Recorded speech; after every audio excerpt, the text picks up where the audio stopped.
Hi friends, എല്ലാവർക്കും ദീപാസ് റെസിപ്പീസിലേക്ക് സ്വാഗതം. ഇന്ന് നമ്മൾ ചെയ്യുന്നത് ഒരു X2-ൻ്റെ റെസിപ്പിയാണ്. അപ്പോൾ അതിനായിട്ട് ആദ്യം തന്നെ ഞാനിവിടെ മുട്ടയെല്ലാം ഇഡലിത്തട്ടിൽ ഈ ഒരു രീതിയിലാണ് കുക്ക് ചെയ്തെടുക്കുന്നത്. നിങ്ങൾക്ക് ഇതേ രീതിയിൽ വേണമെങ്കിൽ കുക്ക് ചെയ്തെടുക്കാം, അല്ലെങ്കിൽ മുട്ട പുഴുങ്ങിയിട്ട് സാധാരണ രീതിയിൽ അങ്ങനെ വേണമെങ്കിലും ചെയ്തെടുക്കാവുന്നതാണ്. ഇങ്ങനെ ചെയ്യുകയാണെന്നുണ്ടെങ്കിൽ ഇഡലിത്തട്ടിൽ ഒരല്പം എണ്ണ തടവി കൊടുത്തതിന് ശേഷം മുട്ടയെല്ലാം പൊട്ടിച്ച് ഇതിലേക്ക് ഒഴിച്ചതിന് ശേഷം ആവിയിൽ ഒരു 3-4 മിനിറ്റ് സ്റ്റീം ചെയ്തിട്ടെടുത്തിട്ടുണ്ടെങ്കിൽ എല്ലാം പെർഫെക്റ്റായിട്ട് കുക്കായിട്ട് ഈ രീതിയിൽ കിട്ടും. അങ്ങനെയാണെങ്കിൽ നമുക്ക് എത്ര മുട്ട വേണമെങ്കിലും പെട്ടെന്ന് ഇതേപോലെ തന്നെ ചെയ്തെടുക്കാൻ പറ്റും.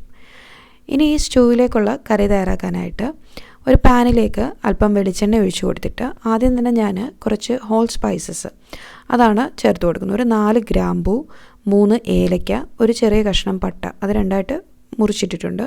ഇതെല്ലാം കൂടെ ചേർത്ത് കൊടുത്ത് നന്നായിട്ടൊന്ന് ചൂടാക്കണം.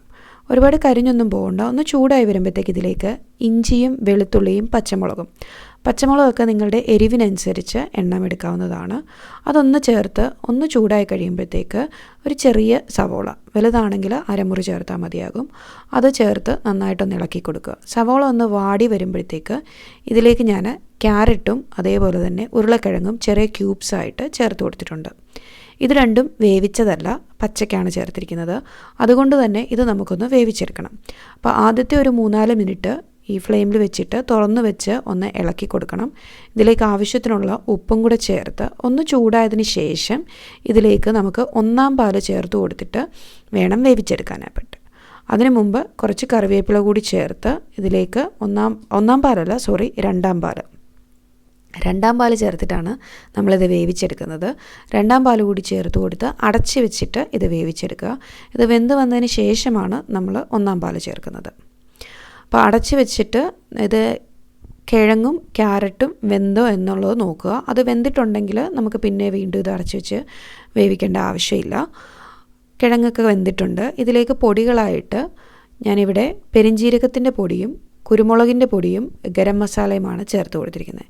എല്ലാം പെരിഞ്ജീരകത്തിൻ്റെ പൊടി ഒരു 1/4 ടീസ്പൂണും കുരുമുളകും 1/2 ടീസ്പൂൺ, അതേപോലെ ഗരം മസാല 1/4 ടീസ്പൂൺ, അത്രയാണ് ചേർത്തിരിക്കുന്നത്.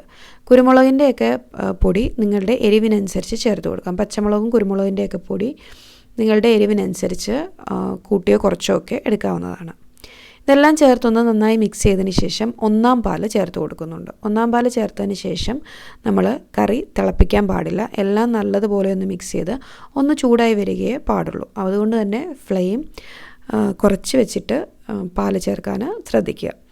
ഇനി ഇതിലേക്ക് നമ്മൾ നേരത്തെ തയ്യാറാക്കി വെച്ചിരിക്കുന്ന മുട്ട ചേർക്കാം. ഞാൻ പറഞ്ഞതുപോലെ നിങ്ങൾക്ക് ഒന്നുകിൽ ഇഡലിത്തട്ടി തയ്യാറാക്കാം, അല്ലെങ്കിൽ സാധാരണ രീതിയിൽ മുട്ട പുഴുങ്ങി വേണമെങ്കിൽ എടുക്കാവുന്നതാണ്. അതിൽ പ്രത്യേകിച്ച് വ്യത്യാസമൊന്നും ടേസ്റ്റിന് വരത്തില്ല.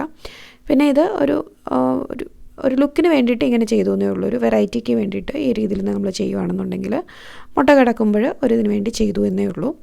അപ്പോൾ എന്തായാലും ട്രൈ ചെയ്ത് നോക്കുക. ഈ X2 വളരെ സിമ്പിളായിട്ട് നമുക്ക് ചെയ്തെടുക്കാൻ പറ്റുന്നതാണ്. വളരെ ഈസി ആയിട്ട് രാവിലെയൊക്കെ ചെയ്തെടുക്കാൻ പറ്റുന്ന ഒരു റെസിപ്പിയാണ്. എന്തായാലും ട്രൈ ചെയ്ത് നോക്കി നിങ്ങളുടെ റിസൾട്ട് കമൻറ്റ് സെക്ഷനിൽ അറിയിക്കാൻ മറക്കാതെ ഇരിക്കുക. വീഡിയോ ഇഷ്ടപ്പെട്ടിട്ടുണ്ടെങ്കിൽ ലൈക്ക് ചെയ്യാനും ഷെയർ ചെയ്യാനും മറക്കരുത്. താങ്ക്